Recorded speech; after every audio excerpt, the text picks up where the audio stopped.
Hey nerds, and welcome back! I hope you like my new setup. This time we're going to be exploring the subject of mental health in fantasy. It's a topic I'm excited that we're finally going to get to explore, so let's get on with it.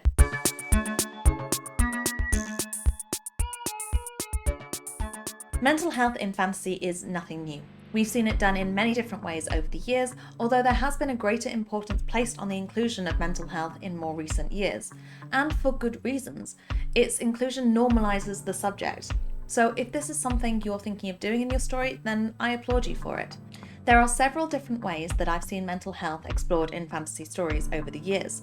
The first and most common method is by including characters who have mental health conditions or who go through circumstances that affect their mental health in some way over the course of the story.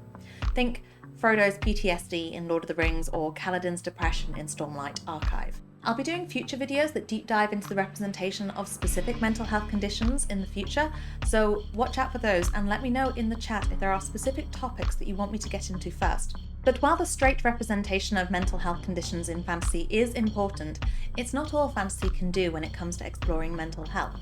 Oh no, my lovely viewers. Fantasy can make possible the impossible. It gives authors the means to explore alternative worlds, to ask and attempt to answer theological questions about the nature of mental health. Something that I find particularly interesting, and it's definitely my favourite part of world building. And when it comes to mental health, there are a lot of very interesting ways that you can do this. One example always referenced is the Manifest Delusion series by Michael R. Fletcher, where mental illness is power. The magic system uses a range of real-world mental illnesses that give the people who have them magical powers, manifesting their illnesses into reality. It's a fascinating example of how you can build a world around the concept of mental health, but it's not the only one I've got for you. In Reliquary of the Damned, mental health scars are just as visible as any other scar on our body, meaning that other people can basically see the record of all the trauma we've gone through over the course of our lives. All the grief, the anxiety, the depression, the loneliness, and so much more. It's all there, and it makes for a very exposing read. So how can you create a magic system based on the concept of mental health? You do it by asking yourself the question, what if? What if we lived in a society where mental health was given the same importance as physical health? What if mental health left scars on our body the way that physical health trauma does? Because the concept of mental health has been so underexplored in fantasy over the years, there are plenty of these questions and resulting ramifications that you can get exploring. What if people can empathetically experience the emotions of others? Or what if nobody can experience positive emotions at all? There are lots of different magic systems you can create with this technique, and once you have it, your next question needs to be, what then? In Reliquary of the Damned, where people have all of this record of the trauma and pain that they've lived through that's available for other people to read, it creates a very revealing world and a very exposing place to live in. Most people therefore choose to hide all of the scars, just like people in our world often choose to hide scars that are caused by mental health problems, like self-harming scars. One simple change opened up a whole new society, and then I had to ask myself how it would affect things like how people interact with each other, how society reacts to people with lots of these scars versus how it treats people who only have a few of these scars. Side note, Reliquary of the Damned is a short story I have coming out in The Alchemy of Sorrows, a fantasy anthology you can find the Kickstarter for below, and which was written around the concept of grief, mental health, and healing. So if you're looking for inspiration on how to incorporate mental health into your own stories, then the anthology will make a great read. Plus, it includes shorts from authors like M.L. Wang, Crystal Mehta, and Angela Board, so you know it's going to be good. Now, there is one very other interesting way that you can think about exploring mental health in your fantasy world. In fact, it's a way that only fantasy authors can do, so it's definitely up there on my list of favourites, and it's the creation of new mental health conditions. My thinking is that if you can create new diseases for the body, then why can't you create them for the mind? Granted, there are so many different mental health conditions already in existence that it's not going to be the easiest place to be original in, but fantasy does give you one advantage that goes in your favour.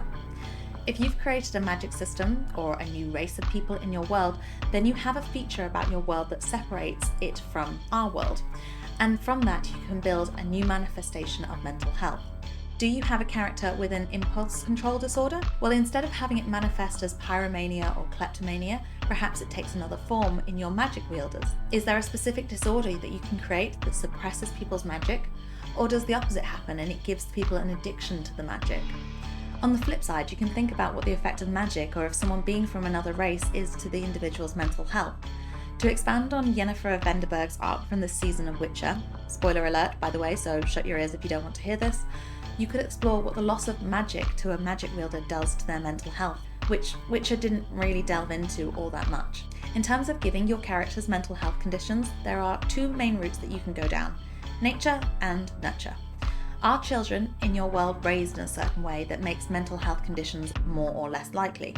Are there factors in the character's environment that means they're more likely to experience the types of trauma that can result in problems for our mental health? On the nature side of it, there are lots of different factors to consider. First off, genetics. Do you have certain families who have an increased likelihood of developing certain conditions? If this is something you're interested in doing, then check out the Inheritance of Magic video that I did, and you can apply the same concepts there to the inheritance of mental health. The second way you can do it is with regards to infections. Scarily, some mental health conditions can be caused by infections, like how OCD can be linked to a strep infection in some cases. If you've been creating fantasy diseases, then have you thought about mental health implications of those diseases? The third way you can do this is through brain injuries or defects. These can be developmental, like variations in the biochemistry of different people, or it can be caused by physical damage, potentially by the long-term use of magic. Speaking of which, environmental damage to the brain, whether through poor nutrition, substance abuse, or exposure to certain toxins. This type of damage can change the brain's biochemistry, which would be particularly interesting to think about in a species with a different brain biochemistry to begin with. This last point has got me pondering what would happen if I starved one of the Memorii for an extended period of time.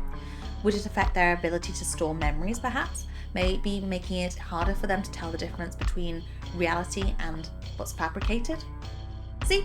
New mental health condition. So, to conclude, mental health in fantasy is underexplored and there's a lot that you can do with it. So good luck to you, and definitely check out the link to the Kickstarter below if you're interested in reading some of the fascinating tales about mental health that are included in there. Reliquary of the Damned is just one of the many unusual tales to be found, and the world I created for the short story ended up being so cool that I've only gone and written a whole book about it now. Which, speaking of, I need to go back to editing it. So goodbye my nerds, and I hope you have a fantastic week.